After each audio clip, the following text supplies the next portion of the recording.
So first of all, indeed, a very warm welcome from myself, Monica Bohm-Duch, and for those of you who haven't come across the Insiders Outsiders project, I'm an art historian based in London who had an idea a few years ago now that it was high time to pay tribute in a more probing, shall we say, sort of way, probing and also comprehensive way, at the immense contribution made by refugees from Nazi oppression to British culture, but British culture and beyond, as it has turned out.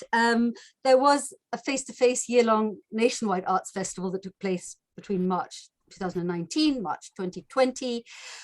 COVID, of course, cut across that, luckily not earlier.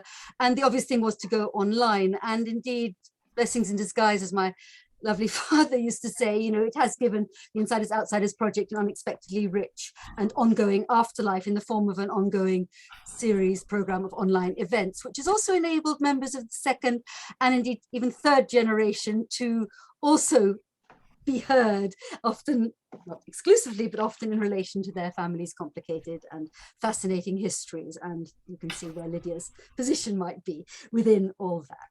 So let me just admit the last people coming in now. I'm going to take very much a back seat, but will of course introduce our three illustrious contributors first, starting with Lydia. Professor of philosophy, I think many of you will know of her, anyway, at Columbia University in Manhattan, of course, where she offers courses in a whole range of intersecting topics. And if I mention them briefly, I think it'll give you a sense already of the tremendously wide, rich range of things she engages with: the history of aesthetic theory, contemporary philosophy of the arts, critical theory, and the philosophy of history. Most pertinently for today, as she herself has put it rather simply and nicely, she's worked on many themes of exile and identity. She's lectured widely across the world, as you can imagine. She has published widely, and Lydia, if you can just bear with me a few minutes longer, I'll just mention a few of the main publications, which again, I think will give those of you who aren't familiar with her work and achievement some sense of the scope of what she does. So she's the author of the following major publications: The Imaginary Museum of Musical Works, an essay in the philosophy of music going back to 1992 in the first instance; The Quest for Voice, Music, Politics and the Limits of Philosophy in the late 1990s; Elective Affinities, musical essays on the history of aesthetic theories, which are essentially essays on Adorno and Danto, figures who may well appear in the discussion tonight, and co-editor with Daniel Herwitz, who is with us, of course, this evening, of the Don Giovanni Moment, essays on the legacy of an opera from 2006. Most relevantly, of course, and the reason that we're actually gathered here this evening is her most recent solo publication, published by OUP in December 2021, with a wonderful title, Red Sea, Red Square, Red Thread, a philosophical detective story. Let me briefly also introduce our other two speakers tonight, if I may. Daniel Herwitz is Professor of Philosophy, Comparative Literature and History of Art at the University of Michigan, where for a decade he directed the Institute for the Humanities. From 1996 to 2002, he was chair in philosophy at the University of Natal in Durban, South Africa, and engaged in what he describes as the South African democratic transition. This experience, in his own words, prompted interest in the art and culture of democratic transitions and in rethinking aesthetics from cosmopolitan and global perspectives in ways that highlight interconnection, but also inequality. His most recent book is The Political Power of Visual Art, published by Bloomsbury in 2021, and he splits his time between Ann Arbor, Michigan, and Cape Town. Last but not least, certainly not, Steven Gerrard grew up in, as he puts it again in his own words, one of the few Jewish families in West Virginia. He's taught at the University of Chicago, at Boston University, Harvard, and has been professor of philosophy at Williams College for 30 years. He's published on topics ranging from Wittgenstein's philosophy of mathematics to free speech to codes of honor.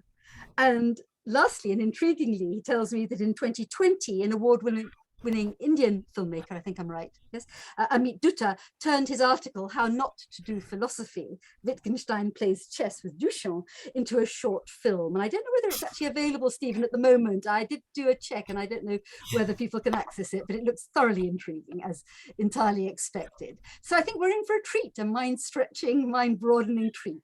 So I think the plan of action, if I understand it right, is that Lydia will say some words first, then hand over to Daniel and then to Stephen, and then the three of them will engage in a kind of freewheeling conversation. And if anybody wants to interject, as it were, with comments or questions along the way as they're talking, please feel free to do so via the chat function. But equally, it might perhaps work better, but I'll leave it up to you to decide, to wait until that discussion kind of comes to perhaps a natural pause, if not a conclusion, and then we'll embark on a kind of Q&A thereafter. So yes, if I could just repeat the request for everything to everybody to be muted, I'd be grateful. And over to you, Lydia, with very great pleasure and anticipation. I am unmuted. So thank you, Monica, very much for letting me speak today. I'm really honored to be on the virtual stage with Steve and Danny. I've known them for 40 years. They are my American family. They share with me a love of philosophy and everything that broadens out from philosophy. For those of you in philosophy tonight, we're not going to be too philosophical and we're going to keep it broad. I'm also would like to extend a special thanks to my sister Julia, who's also here, who helped me produce the wonderful images for my book. She touched up a painting from the Brera in Milan and made a fabulous painting out of it. I hope we don't go to prison for such an act. Anyway, I'm going to talk a little bit about my book for a few minutes. I'm going to read with apology, but it'll keep me very much in time. Danny will then read a very short piece also, just a few minutes. Steve will then pose some questions and we'll go into a general discussion, and we very much encourage you to put questions in the chat or just shout out, whatever you want. So my book has a main cast and a chorus of thousands. I wrote it without any notes and no quotation marks, as what is called a Passagenwerk, a work of passages in the style of Nietzsche, Benjamin Adorno, Wittgenstein, and the many more who've experimented with a form of writing that so often moves across land, language, and sea. I rewrote each passage of what was very much borrowed material to create the chapters, to produce chapters as parts of a whole. And being advised by some readers to offer more signposts on the way, I wrote a chapter on the very idea of posting a sign. My material, crossing many disciplines, goes for philosophy through history, theology, politics, and all of the different arts. My material is always drawn from first lines of texts or artworks, offered as thought images about the Exodus, leading to all kinds of narratives about freedom, liberation, emancipation. As a detective story, as a mystery book really, I track the very, very long history of a very short anecdote. And the anecdote simply goes like this. Commissioned to depict the biblical passage across the Red Sea, a painter covered a surface with red paint, and having to explain thereafter what he had done, he said, well, the Israelites have already crossed over and the Egyptians are already drowned. So of course, all you see is the Red Sea. I treat this anecdote, of which there are hundreds of versions, as akin to an enigmatic epigram or aphorism or a proverb. It gives out one meaning while withholding another. That's good rabbinical scholarship. It gives something to plain sight, but something different to our insight. And I argue that the wit lies between what we see and what we don't see, between sight an insight. By the anecdote, we see all and nothing, and then all the shades of grey in between. Wittgenstein once imagined a good philosophical work being written from the sort of witz, that word is untranslatable, that would waste no thought in facetiousness. He had in mind the waste books of the great scholar Lichtenberg, who in turn was always borrowing from Shakespeare the great appreciation of brevity, conditioned by the idea that no thought would ever be left out or unturned. It's really hard to be brief when writing a book about wit. The anecdote was first told about a wall that left spectators with nothing to see, after which it was told as about the Red Sea or as a red square on a canvas to be placed in the museum. From very roguish tales about blank walls to the institutional walls of the museum, my book follows the history from a pre-modern to a modern history of the arts which are always in contest and comparison with each other. That battle between the arts is fought out not only with respect to whether they're paintings or in tone or in colour or in word, but also as regarding the battle of the modern nation states. On land and at sea, we get every sort of war of trading, merchandise, piracy and property as regard the transmission of artworks. In this very sad history, artworks which are taken around the world as looted from conquered territory are looted in just the same way that persons travel and are sold into slavery. My book in 5 parts begins with my former colleague and friend Arthur Danto, who made out of the Red Sea anecdote a thought experiment about blank red squares. In post-war America, he would ask, what is the exodus to do with the so-declared end of art when suddenly an art world would be allowed to include everyone who had formerly been excluded? He saw the art worlds opening up towards the freedom and inclusion of everybody, a really good democratic principle, to be a harbinger thesis for a freed political world where everybody would be included. And this is partly because he had fought in the war in Italy. That's a whole nother story. The most significant part of my book for us today, it is in the middle parts of the book, and it asks, what has the Red Sea passage to do with the idea of La Bohème? Puccini and the history of La Bohème is at the center of my book. Why does Puccini's opera begin with a painting, a desire to murder Pharaoh? And what does that painter's murder to do with Mimi's death at the end of the opera, also stated to be a murder? How can murder begin and end such a sentimental opera? The middle part of my book traces the history, a completely foul history, a surprisingly terrible history, not so much written about actually, about the interrelated persecution not only of the Jews, but also of the group known as the Egyptians, through a spurious mythology drawn out from Pharaoh's punishment of the Egyptians at the Red Sea.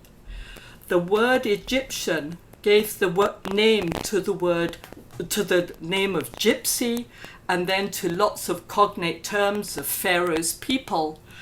And through the history, the Egyptians, as the gypsies, traveled the same routes from anywhere that the Red Sea was associated with, through the lands of Europe, especially through the lands of Bavaria and Bohemia. They traveled through there into the capital cities, arriving eventually in Paris. the most extraordinary history that I don't say discovered because that's conceited, but the most interesting history that I tell was a history of persecution and disguise, where it proved at certain points of great strategic significance that the Jews would actually travel in disguise as Egyptians, because the Egyptians were persecuted on for different reasons than the persecution of the Jews. And it was actually safer to hide as a persecuted Egyptian than as a persecuted Jew. And this is the weirdest history, which proved of great significance to me, because it actually gives the grounding story to Wagner's Die Meistersinger as the traveling. This is based on a spurious story. None of it's true, but it got documented for 200 or 300 years, and we know the end of such a persecution narrative. But the interesting thing is, La Bohème, before it became a sentimentalized concept for the Parisians in the 19th century, and then for Puccini to write his opera, they actually inherited a concept of La Bohème as meaning the traveling Egyptians or gypsies coming from Bohemia into France. They came from Bohemia, les Bohémiens, and as such were a very persecuted group, and they all arrived in Paris. It was Karl Marx who designated them as falling under the rubric of La Bohème, and in a way the rest is history. This arrival of immigrants into the city of Paris gave rise to what we know as a very sentimental and joyous and gay history about Bohemia, but in fact it's premised on an incredibly persecutory history. A large part of my book is about philosophy and the red thread, and why Goethe's red thread was named red. It's about color theory, it's about formalism in philosophy, but I'm going to leave that aside today for my more general audience. What I'm going to do is turn to another country of great significance in my book, and that is London, England rather, but slang bang in the middle of the 18th century, when Hogarth decided to put the murder of the pharaoh into the first image of his series called Marriage à la Mode. The Red Sea anecdote, as I tell it, which again I told you has hundreds of versions, has very much to do with the anxieties about the influence of France coming into England in the middle of the 18th century.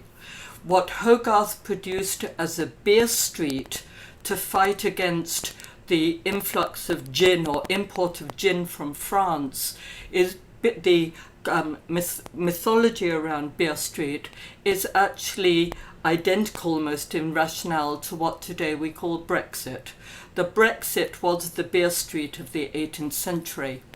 And a lot of my book is about the interesting development in the 18th century, not only about theories of toleration, but also on the side theories of wit, theories of persecution. Now, this I think is the key topic of interest for us today, the way in which the anecdote spreading from Copenhagen to Kierkegaard into New York, through Paris, into London, into Italy, and then all around the world, in fact, in all its different versions, goes back to a moment of rupture in the emergence of modern nation states in England. And it's the entire story of my Red Sea, Red Square, Red Thread is premised on a string theory of bringing repeated images and tropes about the Exodus into all these different countries. How could so many people tell this anecdote in so many different settings? As I said to you, I wrote this book to be about wit, but of course it's a wit that reduces us to tears. Thank you.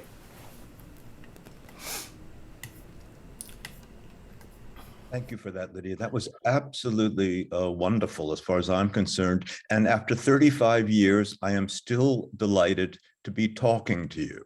And today, as always, that's really all I have to say. Let me just say before I have a couple of remarks, but let me just say that to appreciate this book is to appreciate not only the kind of methodological innovation that Lydia has really invented following these threads in relationship to theories and other kinds of things, but it's also really a Gesamtkunstwerk, because only somebody who knows music, who knows opera, who knows visual art, who knows history, who is a wizard in the archives, digging things up, who has a fascination with popular culture, and of course, who's a philosopher, and therefore tries to think all these things in the mode of speculation, could have come up with this thing. It's really one of a kind, and I think it needs to be appreciated in its totality, if I could call it that. Now, there's a lot of different ways one can take a line into this book. So here's a slightly different one than Lydia has suggested. And maybe, Lydia, you could talk to it after I'm done with a brief numbers of things. So let me just start with a couple of remarks. It's not simply the parting of the Red Sea and the crossing that becomes the story that's taken up over all of these centuries and generations and in all these ways. It's also, of course, the 40 years in the desert that proves central to the unraveling of the red thread over time. Surviving on dry matzah and very bad kosher wine, the Israelites in exile had to learn the art of freedom, an education which demanded that the old pass on, and that the born frees, as we call those born after the end of apartheid in South Africa, come into the world in the desert, free of the mental degradation of the slave. To learn the art of freedom, the Israelites had to be given the law, Moses, since freedom meant for them the freedom to follow its 613 mitzvot, or commandments. They had to develop a commitment to law. No easy matter when the golden calf is an easy substitute. A complete change in self-recognition had to take place for the Israelites to grasp, master, and live the art of freedom. And they required a homeland, leading to all kinds of questions, ancient and contemporary, about whether the acquisition of a homeland is itself justified by slavery or exile, and under what circumstances. Exodus is about the gap between the formal declaration of freedom. The Israelites are free once the sea closes, the Egyptian army is drowned, and they're no longer under the domain of the Pharaoh. But that's a kind of formal declaration. Exodus is about the gap between that moment and what has to be learned and what has to be put in place, even a homeland, to achieve actual freedom. That's what the book is about. This gap proves central, in my opinion, to Lydia's long history as it spins out the red thread of modern history. She shows it in all kinds of intricate readings about art and emancipation, exile and belonging, irony, wit, and the anti-bourgeois modern Europe. Lydia's prequel is perhaps the philosopher G.W.F. Hegel, who argued in the vein of Exodus, I think from Exodus actually, that in modern life there are a series of mediant stages between the end of slavery, the resolution of the master-slave conflict, and the ability of the freed slave to substantially take up liberty. These mediant stages Hegel called the unhappy consciousness, in which a person suffers the double consciousness of recognizing themselves as free, while also continuing to feel like a slave in a way that compromised their capacity for liberty. This especially when former slaves remained othered by society and law, seen as less than, a threat, etc., as we all know about European Jews and African Americans and many others. Goehr's studies of the unhappy consciousness, if I could call it that, take place at the fringes and fault lines of the nation. It's very different from Hegel, by the way. She discovers a deep purpose, something about the gap, to the wit of street signs in the 18th century, the opening lines of La Bohème in melodramas, novels, and philosophical writings. Goehr's discoveries are as audacious as Karl Marx's claim that he read the history of the world in the pages of his morning newspaper. Such deep reading can only be called philosophical. Lydia, so would you please speak to this other thing? You've spoken about the gap between what you see and sight and insight. Formal announcement of liberty and the actual taking it up. Danny, yes? we're losing you a bit. You're rustling a paper by your... And shall I go back just for a second? No, just to the question. Okay, Lydia, would you it. kindly speak to the way liberty poses itself on the fringes when the miraculous of ancient times, the parting of the Red Sea, the burning bush, transposes into the key of the utopian, the ironic, the despairing, the hilarious, or the speculative in modern secular society, perhaps saying more about La Bohème and the gap between, the intention to produce art of emancipation and its failure or its difficulty, perhaps talking about Kierkegaard, because it seems to me it's one of the most interesting things and original things in your book. Thank you. Steve, why don't you go next?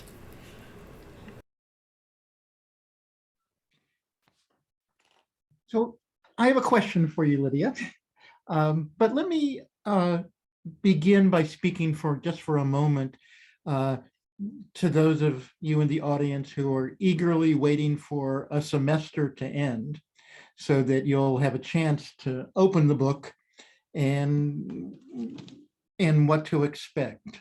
When I first opened the book in fall, I expected it to be deep and learned, and it is deep and learned, but it's also deeply fun. The challenge for me in reading it, there was a tension between stopping and reflecting on the latest insight and connection, and my desire to see what's next, what revelation on the next page, what the next page would unveil. It's like a detective story. I wanted to get to the end, but like a fine novel, I wanted to stay a while longer with the characters. Looking at who's here, I think that actually Lydia and I are in the geographical minority. She and I are on this side of the Atlantic. The book will speak to us in many different ways, but one way it spoke to me was about the crisis on the United States southern border. What does it mean to cross the Rio Grande instead of the Red Sea? Who drowns there? Borders, crossing, escaping, hiding. Who gets to cross? Who is held back? Who is held there? All these themes are in the Red Sea, and tragically, all are also on the United States border. Not just in the United States, of course. So many of our contemporary crises are about the border, borders in Africa, Asia, the Middle East, and of course, Eastern Europe. So Lydia, I don't expect you to solve the problems of contemporary international relations, but your book does illuminate them. Can you speak directly to this?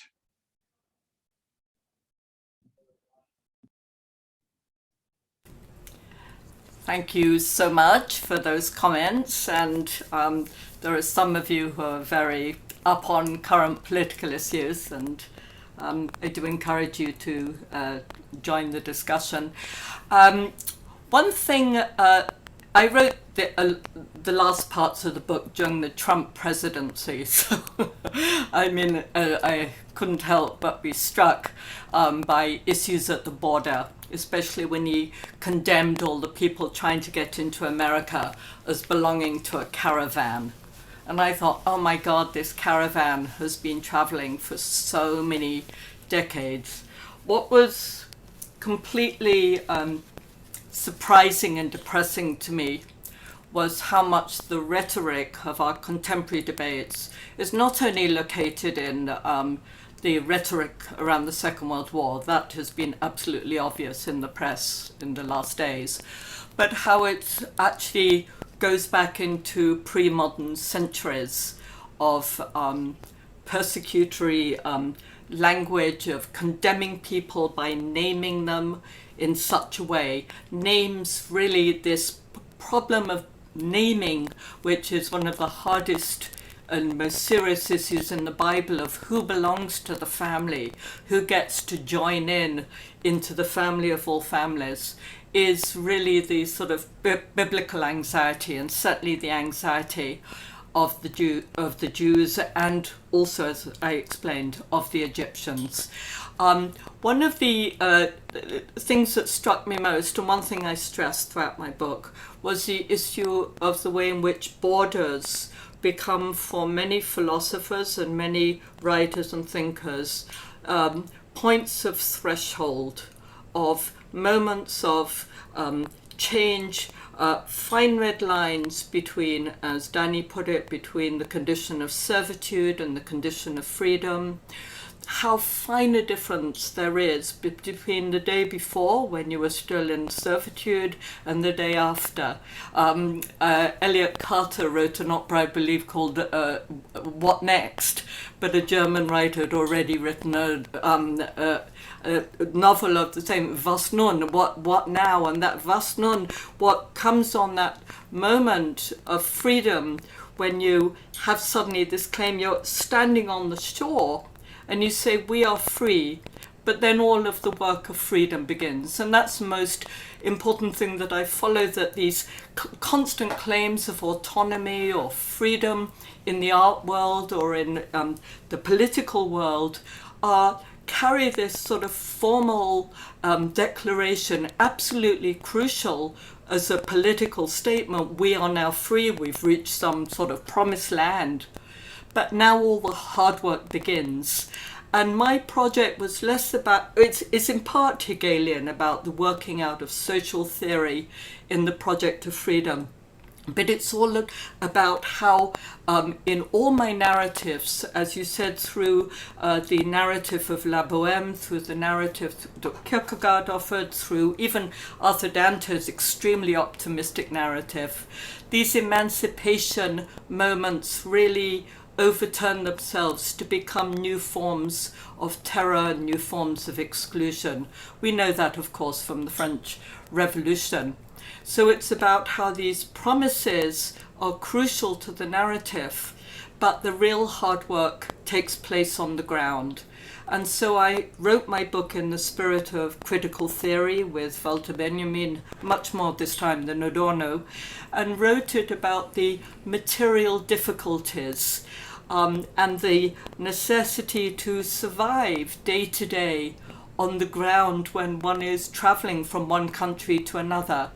I did a lot of work, surprisingly to myself, because I have no talent in this, but in the crossing of terms across languages, in translation, how terms told through, say, German texts got imported into France and got imported into England, and how these terms got reshaped. It was a real sort of analysis of what I call the micrological detail of these arguments in terms where slight differences, even of a comma, could turn something very sad into something suddenly very funny.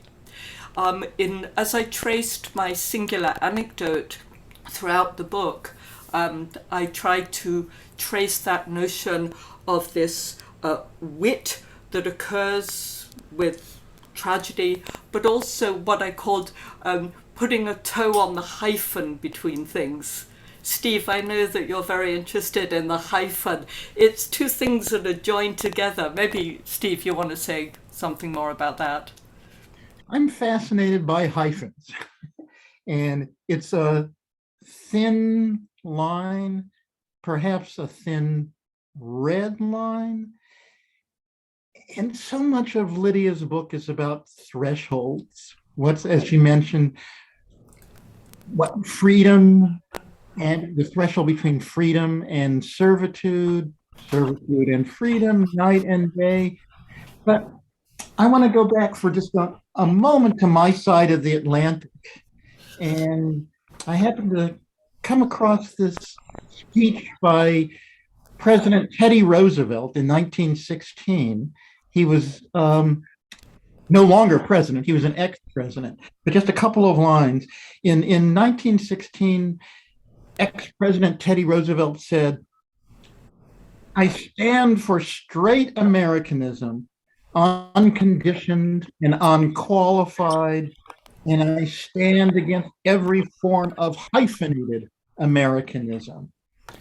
I do not speak of the hyphen as it is employed as a mere convenience, although personally I like to avoid its use even in such manner. The effort to keep our citizenship divided against itself by the use of the hyphen is certain to breed a spirit of bitterness and prejudice." Lydia had a predecessor as a philosophy professor at Columbia University, John Dewey, and John Dewey responded to ex-President Roosevelt by saying, "The fact is the genuine American, the typical American, is himself a hyphenated character. The hyphen in the hyphenated America must connect and not separate." So John Dewey's hyphen was dialectical. It changed what lies on either side. A Jewish American is not what she was before immigration, but America is not also what it was before the immigration of the Jews. As in my previous question, Lydia, I want to ask you a hopelessly general question. Can you think about the hyphen in the contemporary world?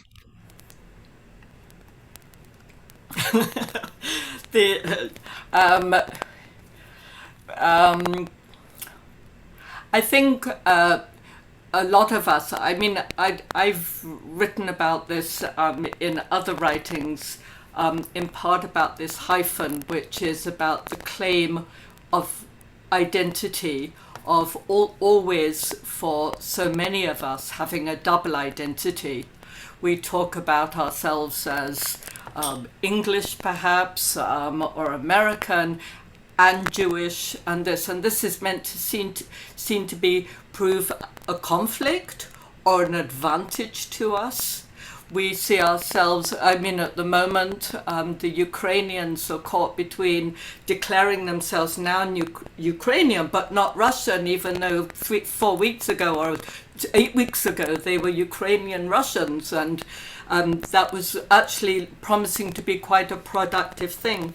There's been much work done on borders as sites of exclusion, but sites of enormous creativity, where the combining, so double consciousness is about conflicted consciousness, failure to reach the unity of consciousness for Hegel, but all the double consciousness that Freud addresses and Du Bois or Fanon of black and white consciousness is ruinous often to your lives when you're forced to be one thing or the other, but yet can be extremely productive. The people are always asking me where I come from. Am I an American philosopher or a British philosopher or a Jewish philosopher? I feel as if I'm none of those things. I say with some other famous exiles who wrote with far greater wit than I can write, that I'm from the middle of the Atlantic. I'm going in all directions at once. And that sort of failure to identify gives one a certain kind of freedom from the fixity of identity, but it also can run the threat of you're never being committed anywhere to any country or city within where you live. And I think that this raises Danny's problem again, that it's easy to claim the romanticism of exile, of belonging nowhere. But if you don't belong, your grounds for political action can often be extremely empty.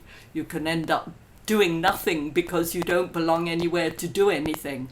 So those issues, that hyphen, which is a running theme, raises really interesting questions for, I think, all issues of exile and immigration, and has done for centuries. May I change the topic slightly? I'd like to talk a little bit about Danto and such. It seems to me one of the really interesting things in this book is a kind of critique of philosophy, and not just philosophy, of utopianism. Because given the gap between the announcement of freedom and the work that one has to achieve to become free. Becoming free is a sort of process thing. And philosophers, you have shown very clearly with Danto, often too quickly jump to the end point. And they say, finally, history has delivered something in my lap. And what it's delivered in my lap, so that all I need to do is give you the insight, is that freedom has finally been achieved. History is over. We are ready. And this utopian idea is I think part of the best part of the book, because what you show is that Arthur Danto, looking at the 1970s and the late 1960s and the art world in New York and elsewhere, simply decides that modernism has achieved its goals, whatever they are. We don't need to go into it. And that therefore art is liberated into a state of freedom, which is the freedom to do whatever you want, pluralism. And Danto thinks, let 100 flowers bloom, anything goes, and so forth. And he thinks he's responding to the postmodernism of the 70s, which just had this quick moment of exaltation about making anything, doing what you want. You don't have to fit in. You don't have to sort of be obsessed with Picasso anymore or whatever. You can sort of do your own thing. You show so well that it's a kind of empty idea in the end. And part of the reason it's an empty idea is that, and this is what I'd like you maybe to say a few words about, even if it were true that such freedom were absolute, we still would have John Cage's famous remark taken from Jasper Johns: permission granted, but not to do anything you want. So the question is, where does the issue of constraint come in, such that freedom can be exercised even when it looks like it's absolutely there, as Danto says? And it seems to me you grapple with this in a way that really hasn't been done before. You want to talk more about it? Well, I'm going to say one thing about, one thing about Utopia is that most proclamations of Utopia, if you're come out of the tradition I do of critical theory, Utopia is like a blank tablet. It's a claim of formalism, that you're now formally free, and now you're allowed to draw in the state of the nation in any way you want. This was a claim that came out through American democracy. It was seen as an empty tablet on which every citizen, everyone who was granted citizenship, would have the right to fill in this empty page, to rewrite history according to their needs and desires. But already with writers like Goethe and then going into Nietzsche and so on, the notion of unconstrained permissibility, it runs the risk of allowing anything to come in that's right, but of losing the idea that coming in means something to you. If you're granted American citizenship, which for 40 years I've still avoided, but if you're granted it, it comes with responsibilities. And this freedom, the working out of it, is not just I'm allowed to do anything, because actually you're not allowed to do anything. It means a responsibility to engage in what's called the project of a nation or a city. And that takes enormous working and contestation with others. One of my former students here, Brian Suchek, just wrote a brilliant piece which came out today, which I happened to read this morning, on academic freedom and about the partisanship and the problem of what he calls neutrality. And Brian put it brilliantly. He said, if you claim of a university that it has to be neutral with regard to everything it says, that it's not allowed to come down on the side of being anti-racist because that'll offend those who are pro-racist, etc., you actually don't allow people to enter into the necessary contestation of what it means to be anti-racist. Neutrality is that kind of formal emptiness that actually prevents discussion. And Right. a lot of the political theory that we work with is what's called antagonistic, agonistic democracy, where we're trying to work out the terms of what freedom means. The meaning of freedom is much more important than the declaration. One final word on this: philosophers may have the task to reach a point of declaring freedom, but the rest is the work of social theory and political work. You gotta do something. You gotta an opera, or even John Cage, you can't just produce an empty tablet. You gotta stick your notes down, and you've got to you've got to produce some kind of substantial material working out of the idea. Otherwise you have no art.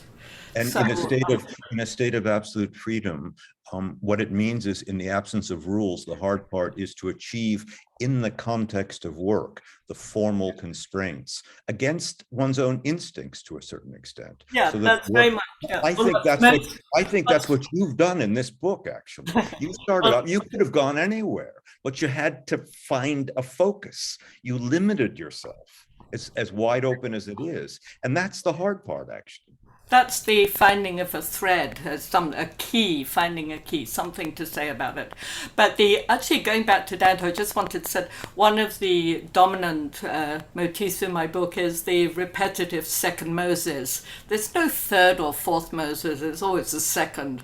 And there's a kind of conceit of all these political leaders, from Martin Luther King and Nelson Mandela. They deserve to be considered, but many philosophers too are always proclaiming the end of this, the beginning of that. They found the answer to this. There's a kind of Moses Moses envy going on, and this repeated claim always to come in as the new Moses. Hegel tried it, Danto tried it as the second Hegel. This is a kind of conceit of trying to end one sort of narrative and produce another.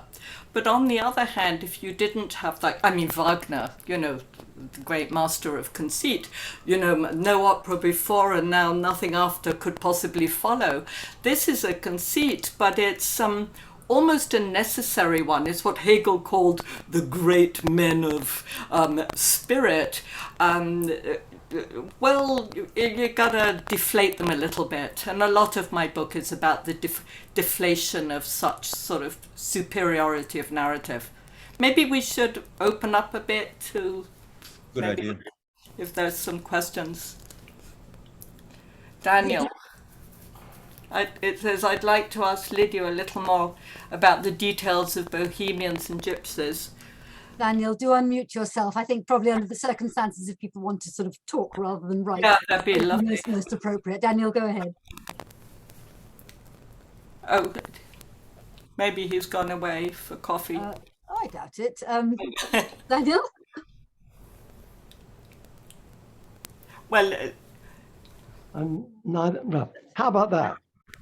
yeah, that's perfect, Daniel. A couple of thoughts about Bohemianism and Egyptians.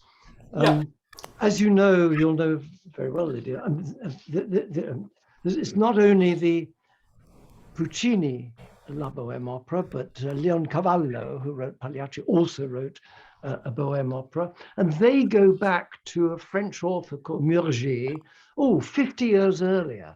So I imagine the whole idea of Bohemianism was something, particularly perhaps in the French world, for quite a long time, and obviously quite widely known by the end of the 19th century. The other thing is the idea of gypsies. I was recently reading a brilliant, very moving book by a former British MP called Peter Bradley, whose parents and grandparents were born in Germany, Jewish of background. Grandparents were murdered in Riga. His father got out as part of the Kindertransport and said to his young son, who's now elderly gent who's written this book, don't let's be too self-righteous about it all. If Hitler had decided to persecute gypsies rather than Jews, how many of us would have been so gentle and kind to them as in a sense we are at the moment to Ukrainians? So both the word gypsy and the word bohemian, have layers of meaning in many aspects of arts and culture and across Europe and beyond. I couldn't agree with you more. I have at least 500 pages on Bohemianism and all its layers. I really do. I'm not joking. It's not only Henri Murger who wrote Scène de la vie de Bohème, but it occurs very specifically between 1830 and 1948. Yes. The scope of this, all of the writers, Hugo, Dumas, Balzac, Murger, and many unknowns who I write about, all use the Red Sea anecdote, the focus on the Red Sea passage, as a way to articulate what I show is a split in the concept of Bohème.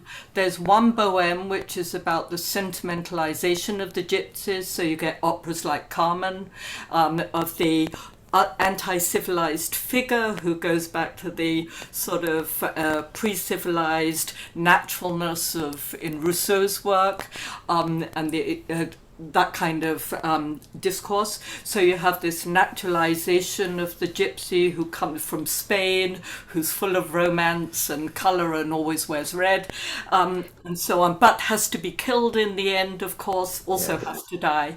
And then you have the very mercenary, nasty amalgamation of a notion of Bohème that includes both the modern Jewish merchants coming in the mobile class into Paris, condemned also by Karl Marx, Jewish himself, and mixed up with the people who Yahweh condemned, according to the narrative, as a scum of the earth.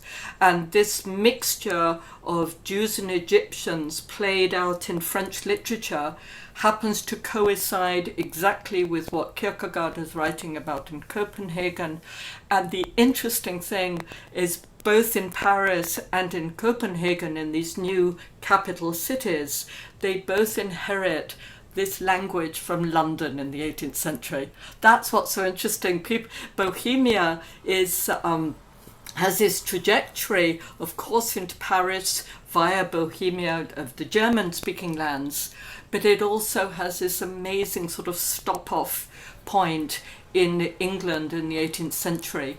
And writing this history of London, of Jews and Egyptians in London through Hogarth and these writers are absolutely brilliant with Shaftesbury and Sterne and Tristram Shandy and this kind of Jonathan Swift, these absolute David Hume to Scotland, but these brilliant writers, they also are all using the Red Sea anecdote to articulate these terms, and that's what gave me my thread to keep crossing into different capital cities.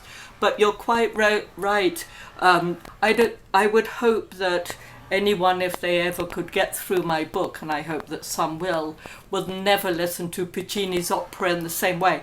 I love this opera. My mother loves this opera. She always has her whole life. She loves, she's very happy. And she loves it with great sentiment. My partner is a tenor who sings that opera. But the interesting thing is that you ask any Puccini lover in the world, and no one knows that it has anything to do with the Jews or the Egyptians.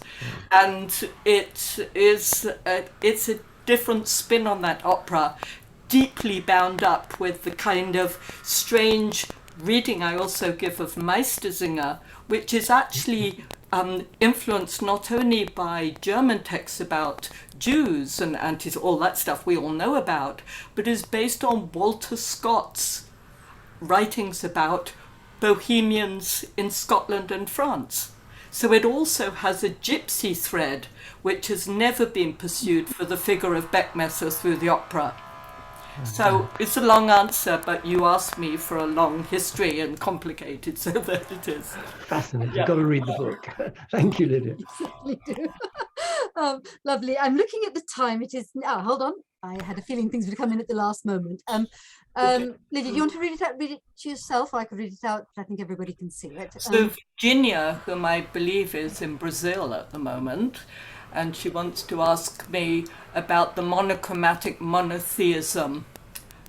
I can't, Virginia, I will talk to you about that, but it is very interesting, the history of the Red Square and the history of what counts as monochrome art, the history of art, of removing all representation in terms of painting of pure color, which comes under Greenberg's formalism, is very much bound up with the language of monotheism, about the one and the many, and the history of Judaism. That's written about in terms of the theories of the sublime. It's worked by Danto, for example, through the art of Barnett Newman in America, bringing a new kind of art of abstraction into America. But it's very interesting that the critique of the monochrome, of painting something that shows nothing, that idea of what it means to paint a colored surface that actually shows nothing, goes back mostly to a Shakespearean wit, where Shakespeare, in many of his plays, declares the nothing when he's asked the question, do you love me? Nothing speaks, nothing, or Bohemia is the land of nothing, he says in A Winter's Tale. So apart from the history of Judaism and the history of gypsies, and the Red Sea narrative, which inflects my whole book, we have to go back to the history of wit in theatre, but also, of course, in philosophy, going back to Socrates, because there you get the problems of the one and the many as a philosophical version of the biblical problem of the one God and the many gods. So for each of these kinds of themes, I try to produce connected narratives in the different disciplines, always going back to my anecdote about this painting, that you could tell a joke that many times over the period and it really change in its humor with each telling, shows my anecdote to be exemplary in some senses of all anecdotes. It is the anecdote of all anecdotes. It really, as it says, shows everything and tells you absolutely nothing. And what better for a book of 700 pages to give you nothing? I mean, isn't that Shakespearean wit to end with that very interesting notion of nothing? Wonderful. Thank you, Lydia, so much. Last chance, everybody. It is now 7:01 UK time. I can't believe there aren't any more people wanting to say something. Perhaps I can just shift the focus slightly, Lydia. One thing I didn't say when I introduced you is that you are, of course, a member of a very remarkable family of a background that pertains very much to the Insiders Outsiders project.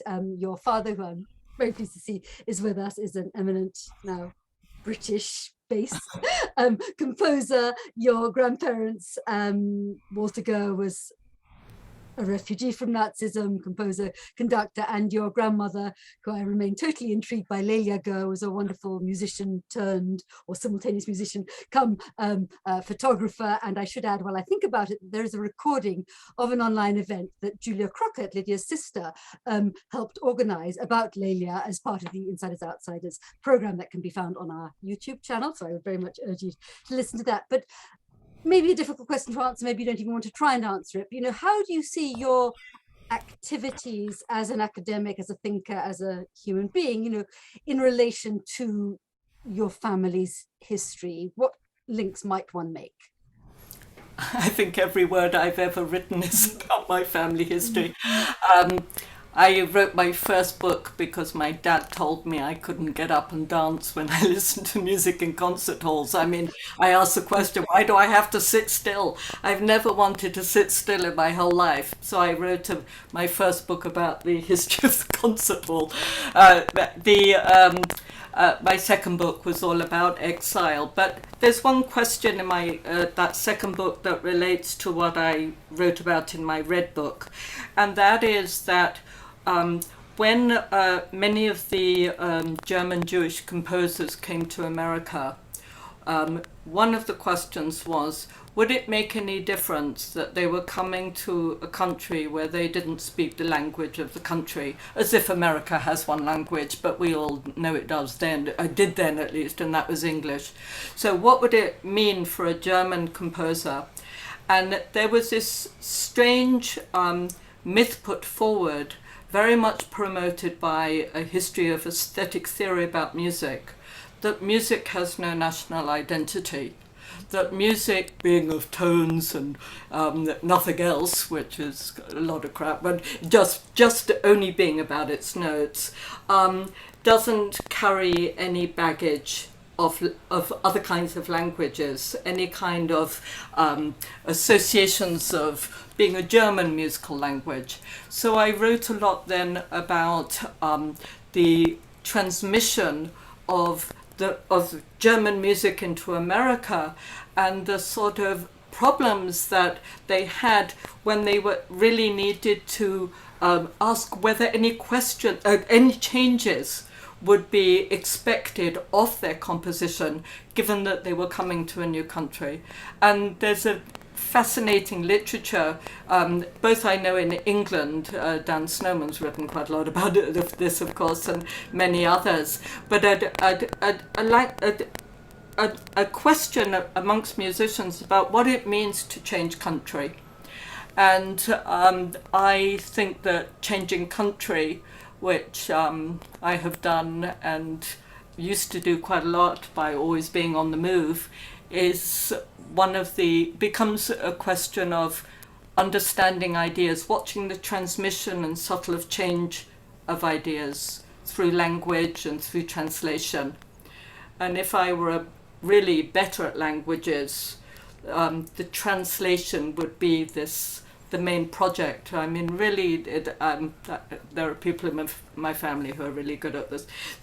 But really what it means for one concept to start off in one country and come to another, or one art movement.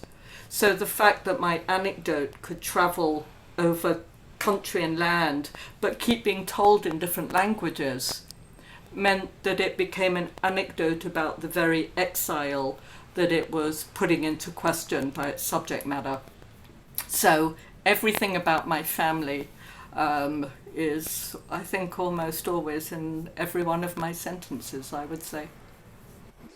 Thank you. Perhaps I could just add there on a very practical note that I think I'm right in saying that there's an interview with your father, Alexander, conducted by Norbert Mein. I don't know, Lydia, whether you know him, but Norbert is the Yes, I initiator know of a him. wonderful project specifically focusing on music it was called Singing a Song in a Foreign Land. It's morphed into the rather more mundanely titled Music, Migration and Mobility, but there's a wonderful website which contains interviews with many.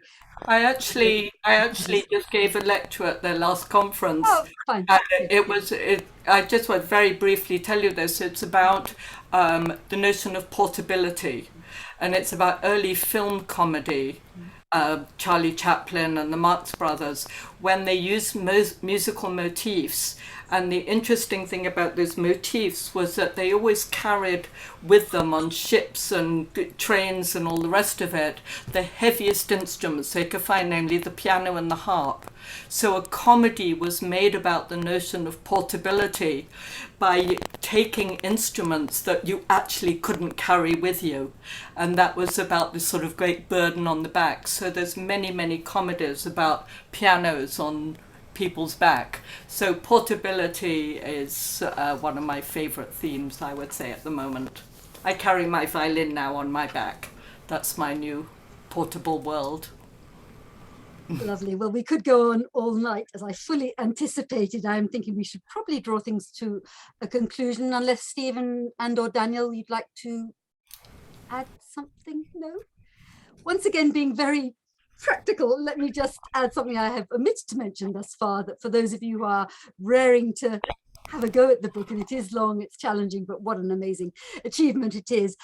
We've arranged that Oxford University Press will actually give you a 30% discount on the cover price, which I have to say is already quite reasonable, but it brings the price down to very manageable levels. And the code I will actually send, yes, you can't see the thickness of it as you hold it up, but the code, I'll read it out now, but I will actually send an email out to everybody who signed up for the event, including those who didn't actually make it tonight. It's AAFLY.